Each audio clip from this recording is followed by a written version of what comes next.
नमस्कार, आप देख रहे हैं आज तक। मैं हूं आपके साथ नवजोत रंधावा। रक्षा मंत्री राजनाथ सिंह रूस के दौरे पर हैं। आज वो विक्ट्री डे परेड में शामिल होंगे। कल राजनाथ सिंह ने रूस के डिप्टी पीएम से मुलाकात की थी और दोनों देशों के बीच रक्षा सौदों पर अहम बातचीत हुई। लेकिन एलएसी पर तनाव के मद्देनजर चीन इस मुलाकात और बातचीत से चिढ़ गया है।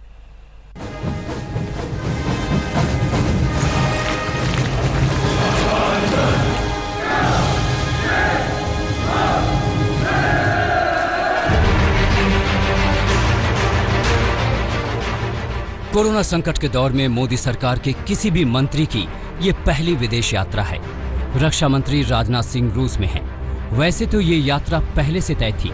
रूस के विक्ट्री डे परेड के लिए उन्हें न्योता था, लेकिन एलएसी पर बने ताजा हालात में रक्षा मंत्री के इस दौरे के मायने बेहद अहम हैं।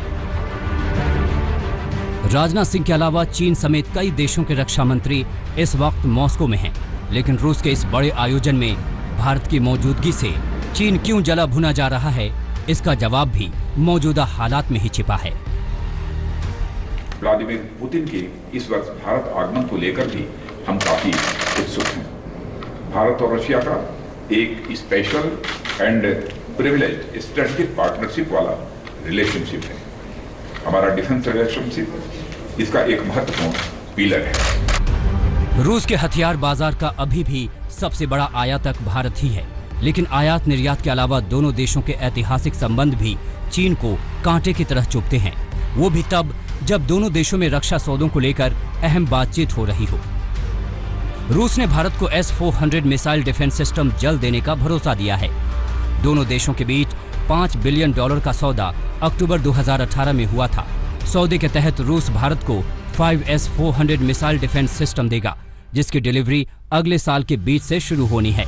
इसके अलावा दोनों देशों में Su-30 MKI और MiG-29 विमान, अत्याधुनिक AK-203 राइफल, हल्के हेलीकॉप्टर जैसे कई रक्षा उपकरणों और हथियारों की खरीद को लेकर बातचीत चल रही है। हमारी डिस्कशन काफी पॉजिटिव और प्रोडक्टिव रही है।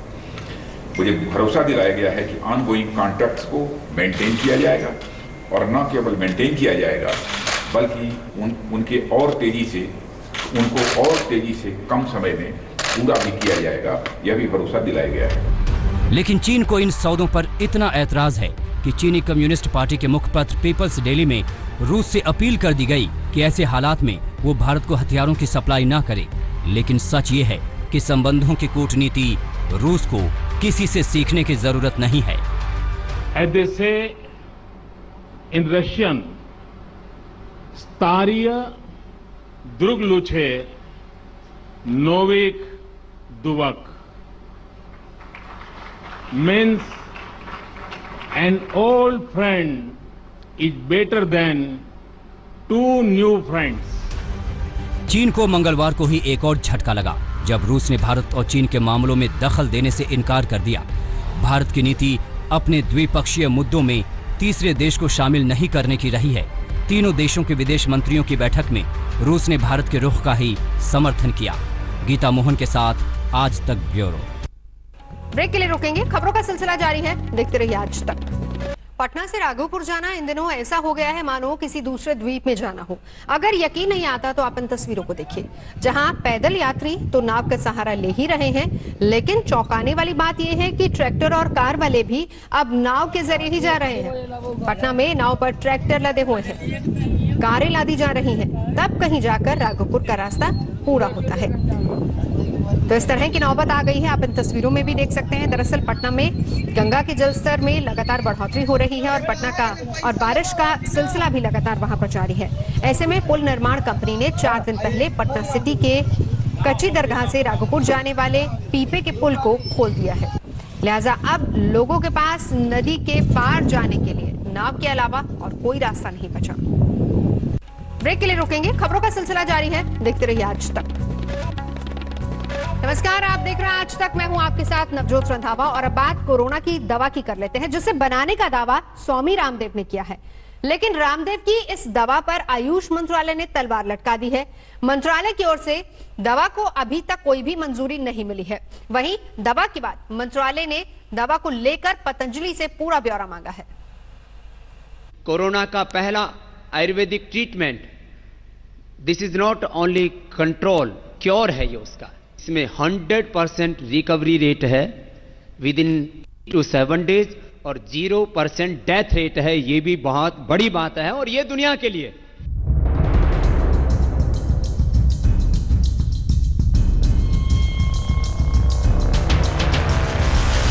जब पूरी दुनिया कोरोना से हलकान है, तब बाबा रामदेव ने कोरोना की रामबाण दवा का ऐलान कर सबको चौंका दिया। लेकिन बाबा रामदेव के इस ऐलान के चंद घंटों के बाद ही आयुष मंत्रालय के एक बयान से तमाम सवाल खड़े हो गए। सिर्फ 7 दिनों में कोरोना के इलाज के दावे पर आयुष मंत्रालय हरकत में आ गया और स्वतः संज्ञान लेते हुए साफ किया कि उन्हें इस तरह की दवा की कोई जानकारी नहीं है। आयुष मंत्रालय ने पतंजलि से दावों पर जानकारी मांगी। पतंजलि से पूछा, कोरोनिल दवा में इस्तेमाल किए गए तत्वों का विवरण दे। जहां दवा पर अध्ययन किया गया है उस जगह का नाम, हॉस्पिटल का नाम, प्रोटोकॉल, सैंपल साइज की भी डिटेल मांगी है। संस्थागत आचार समिति की मंजूरी, CTRI रजिस्ट्रेशन और अध्ययन के नतीजों का डेटा भी मांगा गया है। मंत्रालय ने साफ किया कि जब तक मामले की जांच नहीं हो जाती तब तक इस तरह के दावों के विज्ञापन पर रोक लगे।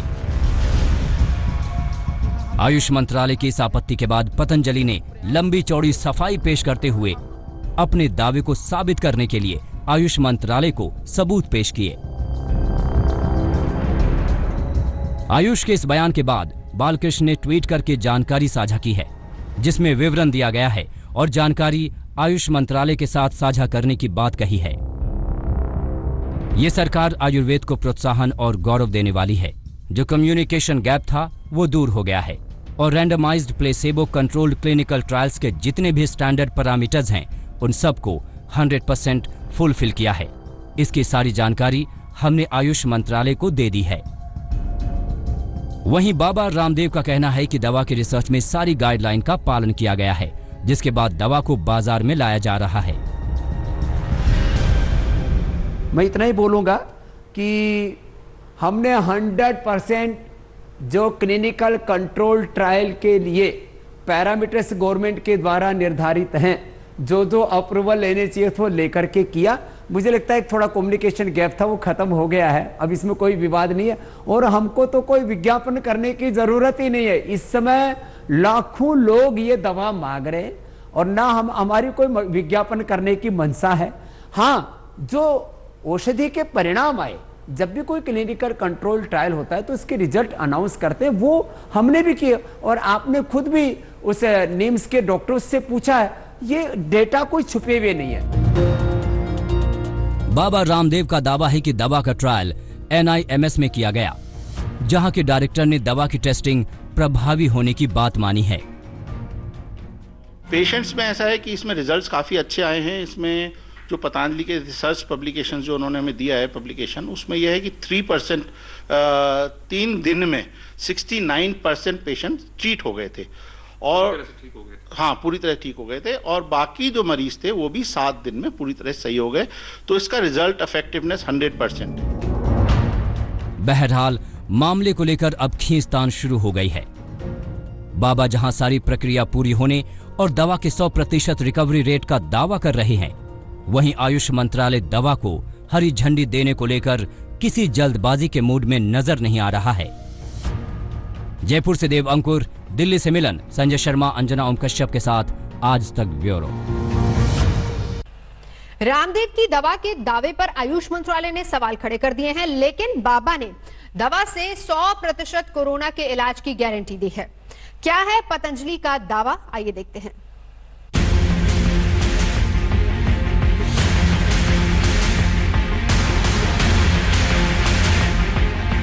कोरोना की दवाई कोरोनिल और स्वासारी को हम लॉन्च करने जा रहे हैं।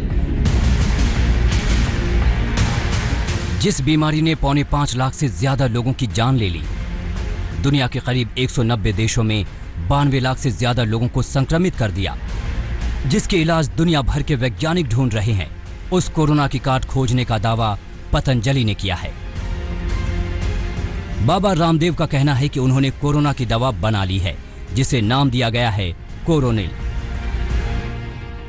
कोरोना की पहली Ayurvedic clinically controlled trial based evidence research based medicine Patanjali research centre और नीम्स के संयुक्त प्रयास से तैयार हो गई है। इसके लिए हम आप सभी साइंटिस्टों का बहुत बहुत अभिनंदन करते हैं। आज बहुत गौरव का क्षण। रामदेव ने 545 रुपए में एक कोरोना किट तैयार की है, जिसमें दवा के 3 हिस्से हैं। पहली कोरोनिल, दूसरी स्वाश्री और तीसरी दवा है अणु तेल।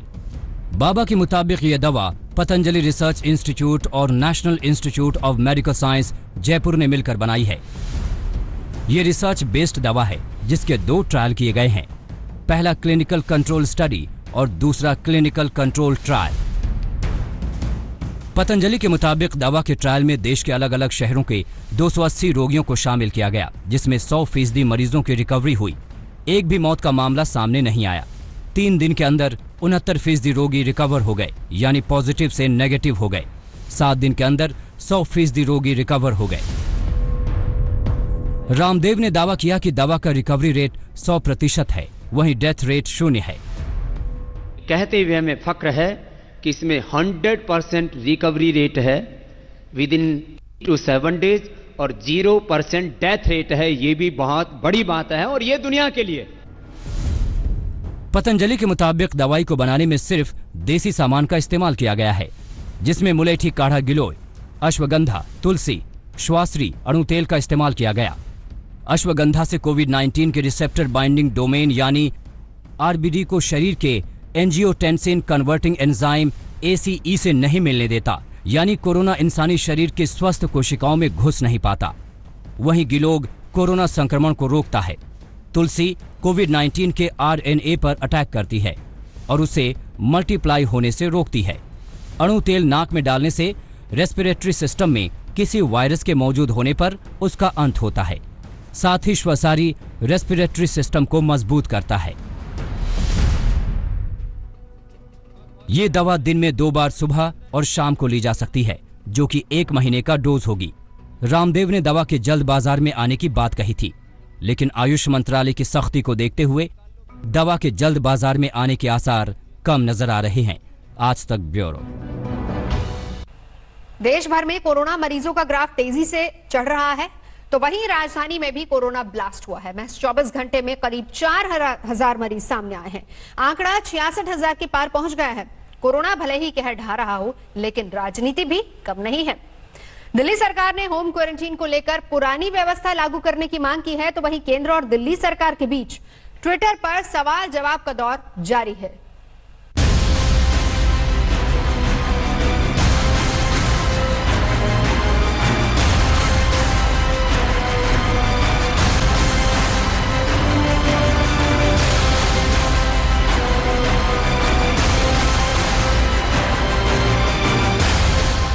मुंबई के बाद जो शहर कोरोना से सबसे ज्यादा प्रभावित है वो है दिल्ली, यानी देश की राजधानी। दुनिया भर में कोहराम मचाने वाला चीनी वायरस राजधानी पर भी कहर ढा रहा है।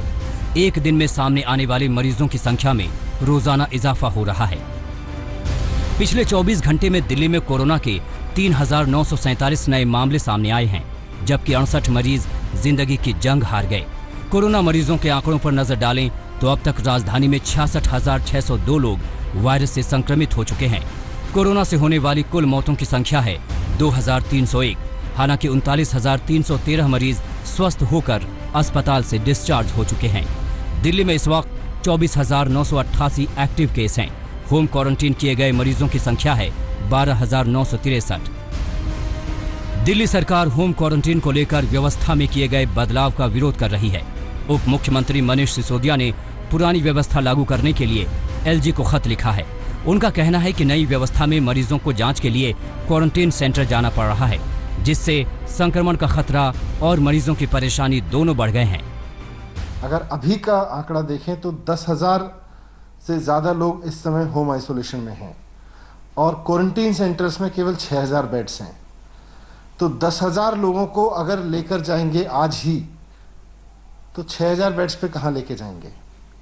और रोजाना करीब 3,000 के करीब पेशेंट्स आ रहे हैं कोरोना के, उससे ज़्यादा ही आ रहे हैं। होम क्वारंटीन की पुरानी व्यवस्था को लागू करने के लिए मनीष सिसोदिया ने केंद्रीय गृह मंत्री अमित शाह को भी खत लिखा है। अमित शाह को एक खत मुख्यमंत्री अरविंद केजरीवाल ने भी लिखा और राधा स्वामी सत्संग मैदान में बनाए गए 10,000 बेड्स के कोविड केयर सेंटर के निरीक्षण का आमंत्रण दिया। साथ ही इस सेंटर के लिए आईटीबीपी और आर्मी के डॉक्टरों और नर्सों को भेजने की मांग भी की।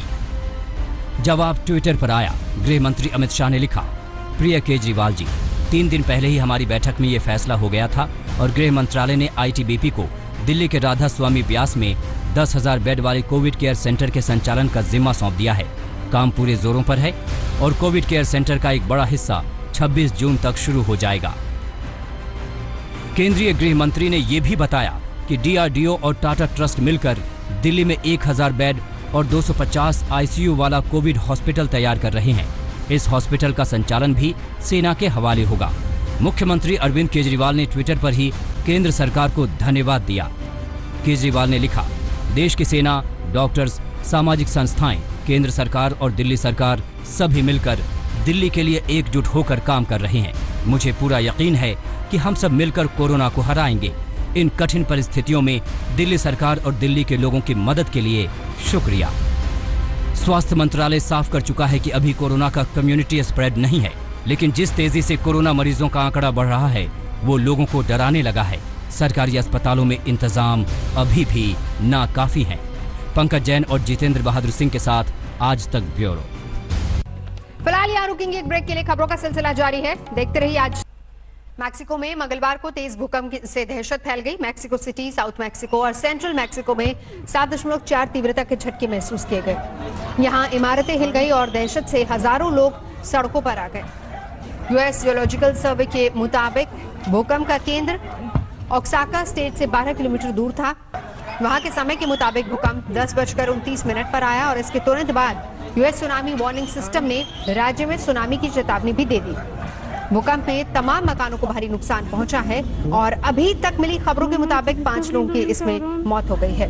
earthquaketrack.com के मुताबिक मैक्सिको में पिछले 7 दिनों में 20 बार भूकंप आए हैं। हालांकि सबसे ज्यादा तीव्रता का भूकंप मंगलवार को आया। सुबह में अभी के लिए बस इतना ही। ठीक 8 बजे देखिए। नमस्कार, मैं हूं अंजना ओम कश्यप। हमें उम्मीद है ये वीडियो आपको पसंद आया होगा। लेटेस्ट खबरों के लिए यूं ही देखते रहिए आज तक और इस वीडियो के पसंद आने पर लाइक, शेयर एंड सब्सक्राइब करना ना भूलें।